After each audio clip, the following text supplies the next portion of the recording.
this video, I'm going to actually expose you guys to some things that you probably didn't know. So sit back, relax, and enjoy this video. Watch it all the way to the end. Yo, you know, some of the day I may think about Goldilocks and the Three Bears though. And I say, yo, that was like the first time I learned about white privilege, you know, without even knowing about it. Cause think about it, Goldilocks, yeah, she was white. She actually went into the bear's house, you know, she actually broke in at the people in the house, right? Let me not say people, but broke in the bear's house, right? And ate their food and sat in their chair and all along and all of that, and we were thought to be on her side, seeing that she was the victim. And in our minds, you know, we were hoping that the story would end up that she would be saved and she wouldn't be killed by the bears. You understand? And we actually were taught to hate the bears and thinking that the bears were being wicked. But if you really think about it, it was Goldilocks who was really out of order and invading the people in privacy and trespassing. Goldilocks should be sent to a juvenile center for breaking into people's houses. But guess what? You see, if we're not careful, people can really just control our minds and get us to think a particular way. And at that age, you know, we were young and our minds were really impressionable, so anything would have a long lasting effect. And thinking about it now, we realize that Goldilocks was really wrong, and we should have been on the side of the bears. We should have really been defending the bears, because Goldilocks really invaded the people in privacy. She was out of place and out of order. Well, may I tell you, let us be careful of the things that we read and the things that we allow to seep into our spirit and we believe it. You see what I say? There are other sides to stories or to issues. There are other perspectives that we can pull and we can draw from and we can look to. Goldilocks did really wrong, and the bears were only defending their home and their food, and they were made out to be the villain. You see how things can play out? So, if you are Jamaican, I'm about to shake you a little bit right now. Did you know that you have been singing about Sammy wrong all these years? Contrary to what your grandmother, your great-grandmother, your mother, probably your auntie, your uncle tell you, you have been singing it wrong. So, clearly, I was 2 years old and I realized that it's not Sammy plant piece of corn down a gully. Like, 2 years old, let me find out that it's actually Sammy plant peas and corn down a gully. Did you actually know that? The Sammy plant peas and corn down a gully? Look here, I can't even mentally, I can't accept that, because every time I sing it, I say Sammy plant peas and corn down a gully, even though I find out say Sammy plant peas and corn down a gully, and it bear till it kill poor Sammy. Peas and corn? Wow, that's a lot to swallow. But yeah, it's actually Sammy plant peas and corn. Here's a thing. Did you know that the song Ring a Ring a Rosie, Pocket Full of Posy, there's actually a deep meaning behind that song? Alright, so in 1665, we're doing a mini history lesson now. There was this outbreak of the bubonic plague, more popular known as the Black Death, right? It was a disease caused by a rat, but during that time, the British didn't know that the disease was caused by rats, right? So it was causing people to get sick, and more than likely, once they caught the disease, they would die, right? So these British people believe that if they walked around with roses in their pocket, then the roses would protect them from getting the disease. You can imagine walking around with roses in your pocket to protect you from a disease? It don't make any sense to us, but it made sense to them, thus the emergence of that song. When them say, Asha, Asha, we all fell down, falling down there mean that as soon as they caught the disease, they would die. And the Asha was mimicking actually a sneeze, because I guess it come with some form of cold too. So they would sneeze and then afterwards they would die. So Ring a Ring a Rosie, Pocket Full of Posy, even though Elephant Man take the song and turn into something different. So we are, anytime we are singing it now, we are saying Shizzle and Nizzle, and we don't remember the original version. But there's actually a deep meaning, deep meaning behind that song. So hey, it's me again. You know this one? Jesus loved the little children, all the children of the world, red and yellow, black or white. Wrong. So guess what? We've been also singing that one wrong for years. You know what the correct version is? Guess? Jesus loved the little children, all the children of the world, whether yellow, black, or white, they are precious in his sight.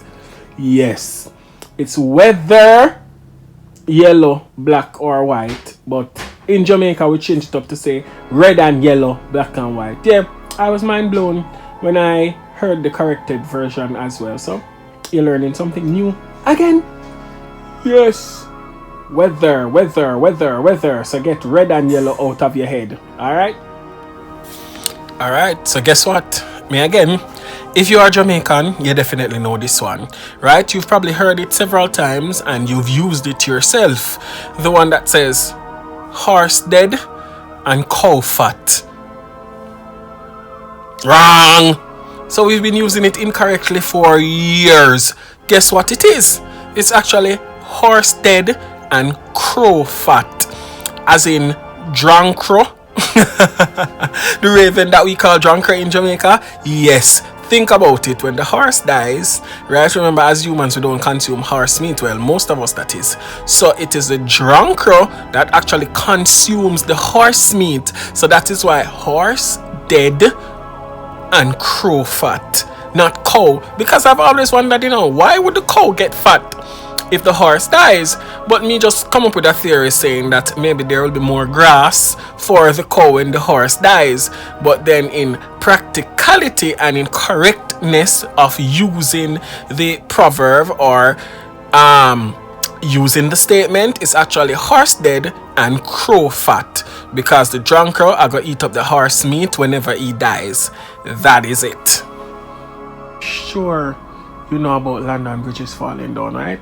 London Bridge is falling down, falling down, falling down. London Bridge is falling down, my fair lady. Ever wondered what that song was about? No, let me not laugh because this is serious.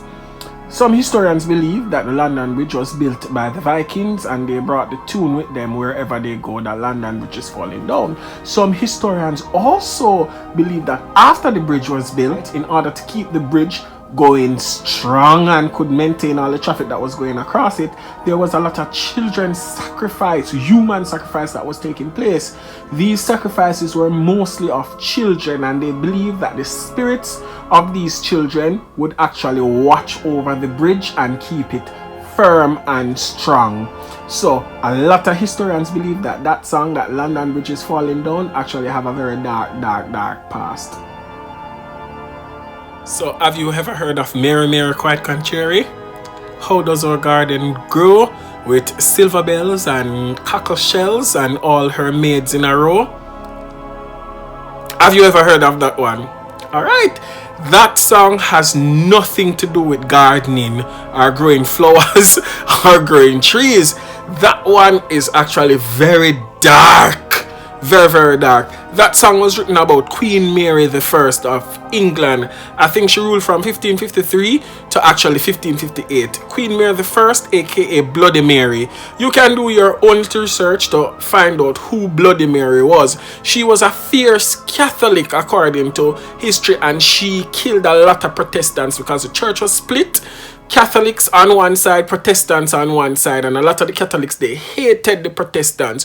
So it was believed that Mary, Bloody Mary, or Queen Mary the First, actually killed a lot of Protestants, and silver bells and cockle shells were actually torture devices. They weren't like garden devices that was used to plant anywhere or plow up any land. They were actually used to torture victims and kill them. So Mary Quite Contrary, very, very dark. We are actually talking about Bloody Mary or Queen Mary the First.